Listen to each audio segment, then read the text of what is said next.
And welcome to The Bottom Line, where we unpack some of the main business and economic stories of the day. A precarious energy situation has emerged in southern Europe. Moldova may soon find itself without heat and electricity. Bulgaria has threatened to stop the transit of Russian gas to Hungary and Serbia, which makes politicians in Budapest and Belgrade very uneasy. Those in Belgrade are also concerned by the prospect of US sanctions on the Serbian energy sector. To tell us more about this increasingly tense situation, we are joined by Martin Vladimirov, Director of the Energy and Climate Program at the Center for the Study of Democracy. Hello, and thank you very much for joining us today. Hello, thank you for having me. So let's start with Moldova. As of today, December the 16th, the country is in a state of energy emergency, voted in by the legislature. Will Moldovans face power outages or lack of heating, and if so, when? How serious is the situation? The situation is indeed precarious because it is expected that if there is no extension of the Ukrainian gas transit, the transit of Russian gas to the breakaway province of Transnistria, it will be very difficult for Moldova to supply the additional volumes, the necessary volumes to this area. By extension, the Transnistrian province supplies 70% of the country's electricity. Moldova can buy some of the electricity it needs from Romania and from Ukraine, but because Russia has been bombing the energy infrastructure of Ukraine, Ukraine is no longer a net exporter of electricity and actually a net importer, which sucks a lot of the additional electricity generation in Central Europe and Romania. So even Romania doesn't have too much leeway in providing additional deliveries to Moldova. And if the winter is harsher, then we expect we might face serious problems with security supply, including gas shortages and electricity shortages.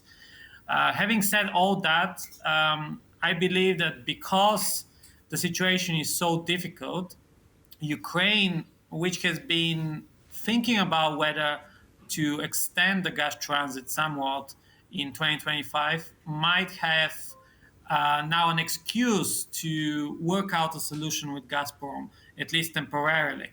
And this is very dangerous. This is a very risky scenario, because if Ukraine decides to continue transiting Russian gas to the Transnistrian province, this would incentivize European gas traders that have been buying Russian gas via Ukraine to find ways in order to book some of this capacity for their own imports in Central Europe. And then the whole purpose of actually stopping the Russian gas pipeline supply for Ukraine might be defeated. And there is bigger evidence for this kind of scenario developing, because today was a critical moment when Moldova could have booked capacity to import natural gas alternatively via Bulgaria and Turkey, and transiting it through Romania. This did not happen. At the regional gas capacity booking platform, Moldova did not book a long-term capacity at the border between Turkey and Bulgaria. This means that they would rely on the Ukrainian transit from 1st of January, or would rely to basically replacing natural gas with fuel oil in the gas plant in Transnistria. This is very risky, because we don't know if Moldova has enough fuel oil or enough coal to actually replace the electricity supply in this way. But you say that this booking didn't happen today, but can this happen tomorrow? Like, is there a cutoff moment? Today was the deadline. So basically, if Moldova wants to buy natural gas from Turkey from 1st of January, it needs to do it on a daily basis. But buying gas on a daily basis is very, very expensive. It would increase the cost of the imports significantly, and Moldova doesn't really have the resources to do it. Okay, so that's a very, very bad signal. I just wanted to ask about Romania, because Romania signaled that it was very willing to support Moldova during this emergency period. What are the infrastructure connections? What is the setup? To what extent can actually Romania support Moldova during this period? Romania has already indicated that it would increase the available capacity to export electricity to Moldova, basically by 25%.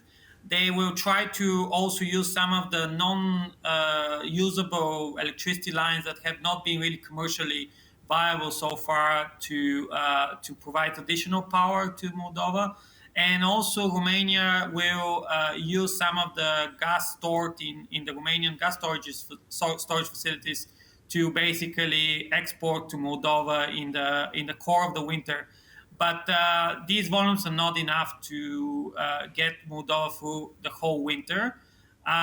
So there will need to be additional solutions. And as I said, one is to activate the fuel oil supply to the Transnistrian power plant, but also to increase maybe imports from Ukraine, if possible. If there are no further Russian energy attacks, we don't know, because it all depends on the level of temperatures, whether they'll fall significantly down, and this is a very risky moment. And let's not forget that even if Moldova tries to buy gas from Turkey, Gazprom has threatened that it would block these imports of alternative Russian gas imports if Moldova doesn't pay the debt that Gazprom estimates at $709 million at the moment. No one really knows exactly how much Moldova owns Gazprom, but Russia has proven over the years, already back in 2006, 2009, that it can leverage long-term gas debt in order to pressure governments to start supply cuts. Ukraine was a victim of this kind of threats for years and years. So I wouldn't be surprised if Gazprom reaches out to this weapon. And why is that important? Let's not forget that Moldova faces parliamentary elections in 2025, and Russia has a big incentive to destabilize the country politically, and especially destabilize the Transnistrian situation. Russian propaganda would quickly blame Chișinău for the crisis, and it could create the impression of a humanitarian crisis, even if no humanitarian crisis exists.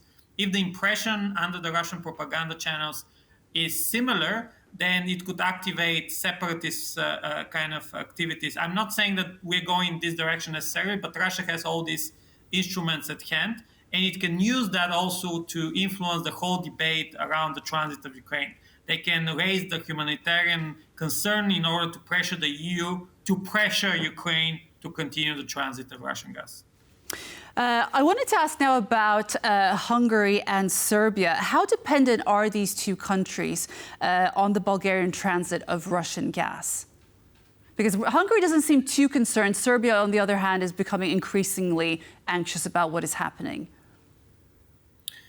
CSD, our think tank, produced a detailed assessment in June this year of whether the whole region of Southeastern Europe, including Hungary, Serbia, even Austria, could handle a situation where both the transit of Russian gas for Ukraine and the transit via Turk Stream is stopped, and what can happen with the security supply. Our assessment revealed that there is enough non-Russian available capacity to replace all Russian gas supply in the region.